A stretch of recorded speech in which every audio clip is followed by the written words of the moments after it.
بسم اللہ الرحمن الرحیم۔ السلام علیکم ورحمۃ اللہ وبرکاتہ۔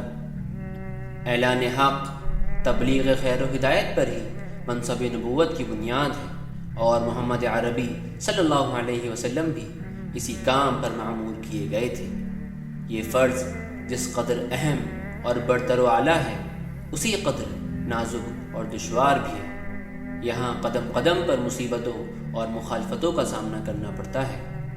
نبی کی راہ میں کانٹے بھی بچھائے جاتے ہیں، سر پر خاک بھی ڈالی جاتی ہے، تبلیغ حق کی خاطر انہیں گالیاں بھی سننی پڑتی ہیں، اور پتھروں کی بارش سے بھی ان کا جسم لہو لہان ہو جاتا ہے، مگر نبی اور رسول کے دل کو اللہ تعالیٰ صبر و استقامت کی خاص قابلیت عطا فرماتا ہے۔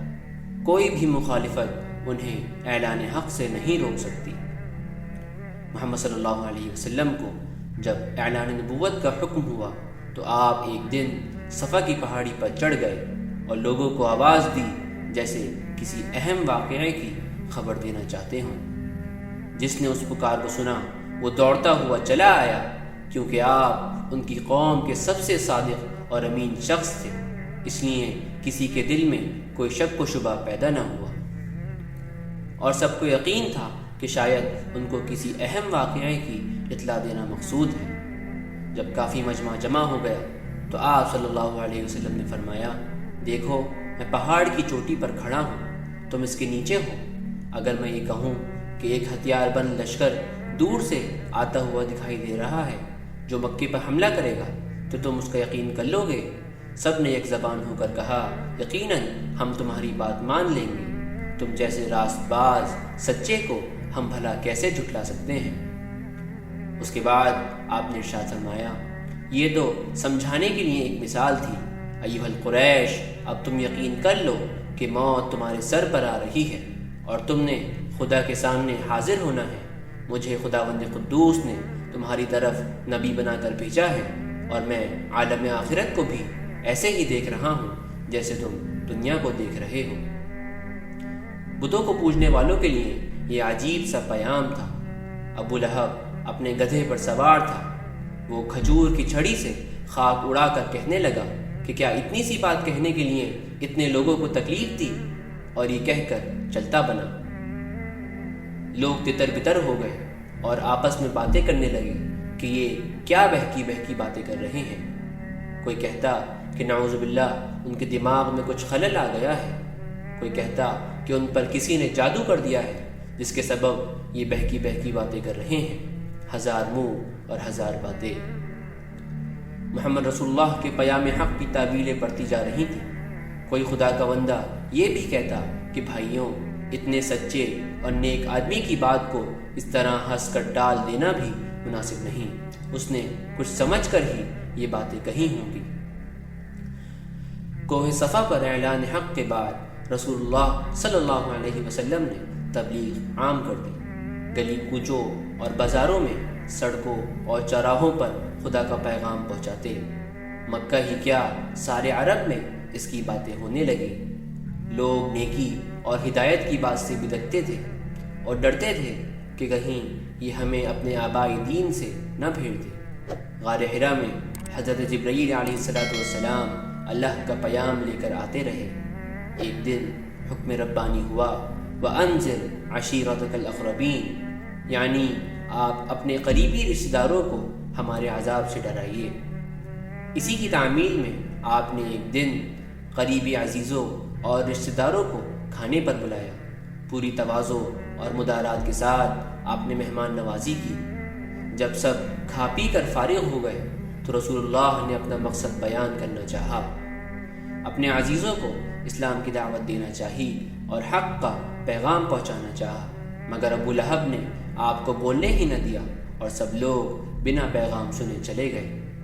اس کے بعد دوبارہ آپ نے اپنے عزیزوں کو کھانے پر بلایا، اور اس بار آپ نے اسلام کی دعوت دی، مگر کوئی فائدہ نہ ہوا۔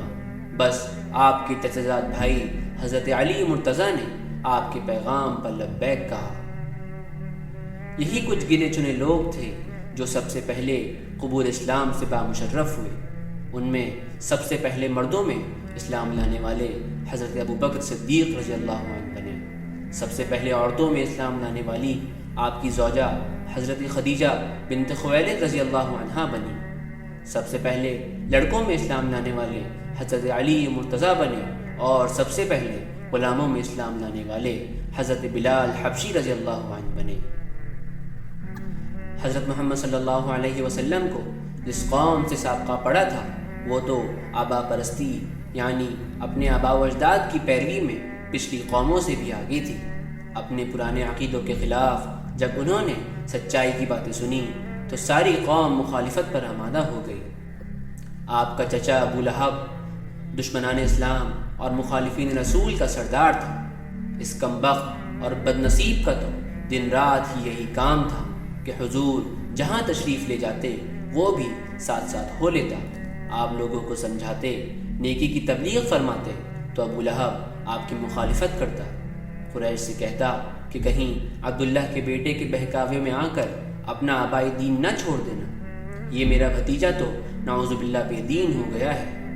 یہ کیسے ہو سکتا ہے کہ ہم اپنے معبودوں کو چھوڑ دیں جنہوں نے ہر مشکل میں ہماری مدد کی ہے، اور صدیوں سے ہمارے آبا و اجداد جن بتوں کی پرستش کرتے آئے ہیں، کیا اس ایک آدمی کے کہنے سے اس کو ٹھکرا دیں؟ یہ نہیں ہو سکتا، کبھی نہیں ہو سکتا۔ اور ابو لہب ہی کیا، تمام قریش یہی کہتے تھے کہ یہ محمد خدا کا کیسا نبی ہے جو ہماری طرح کھاتا پیتا اور بازاروں میں چلتا پھرتا ہے۔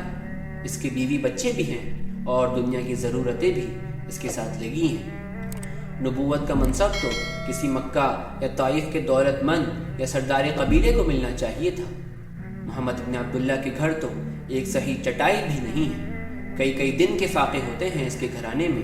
بھلا اس مفلس کو نبی مان کر ہمیں کیا مل جائے گا؟ قریش کی خام خیالی اور بے عقلی پوری طرح جھلک رہی تھی۔ ان کی یہ باتیں ان کے دل و دماغ پر دنیا کی رنگینیوں کی چھاپ دکھا رہی تھیں۔ اونچے اونچے محلوں، سونے چاندی کے ڈھیروں اور لہلہاتے باغوں کو ہی انہوں نے سب کچھ سمجھ رکھا تھا۔ انسانی شرافت کی قدر و قیمت وہ پہچانتے ہی نہ تھے، ان کو نہیں معلوم تھا، اور اگر معلوم تھا تو وہ جان کر انجان بن رہے تھے کہ عزت نفس، شرافت، سچائی اور انسان کی بڑائی کے لیے بڑے بڑے محلات ضروری نہیں ہیں۔ مال و دولت کے پیمانے سے کسی انسان کی عظمت کو ناپنا بڑی جہالت اور حماقت ہے، اور یہ بھی قدرت کی سنت رہی ہے کہ حق و صداقت کے چراغ شروع میں ٹوٹے پھوٹے مکانوں اور جھوپڑیوں میں جلتے رہے ہیں۔ یقیناً وہ لوگ بڑی کوتاہی میں تھے۔ محترم حضرات، آج ہماری قوم کو ان واقعات کا جاننا بہت ضروری ہے، اور ان سے عبرت یعنی سبق لینا بہت ضروری ہے، اور اپنے آپ سے بار بار یہی سوال کرنا ضروری ہے کہ کہیں ہم ان بیوقوفیوں کو دہرا تو نہیں رہے، کہیں دنیا کی رنگینیوں میں اتنے گم تو نہ ہو گئے کہ اپنے اصلی مقصد کو بھول گئے۔ یقیناً میرے بھائیوں اور بہنوں، آج ہمیں اپنے اپنے گریبان میں جھانکنا بہت ضروری ہے۔ اللہ تبارک و تعالیٰ سے بس یہی دعا ہے کہ وہ ہم سب کو دین اسلام کو صحیح طرح سے سمجھنے اور خلوص کے ساتھ اس پر چلنے کی توفیق عطا فرمائے۔ آمین۔ السلام علیکم ورحمۃ اللہ وبرکاتہ۔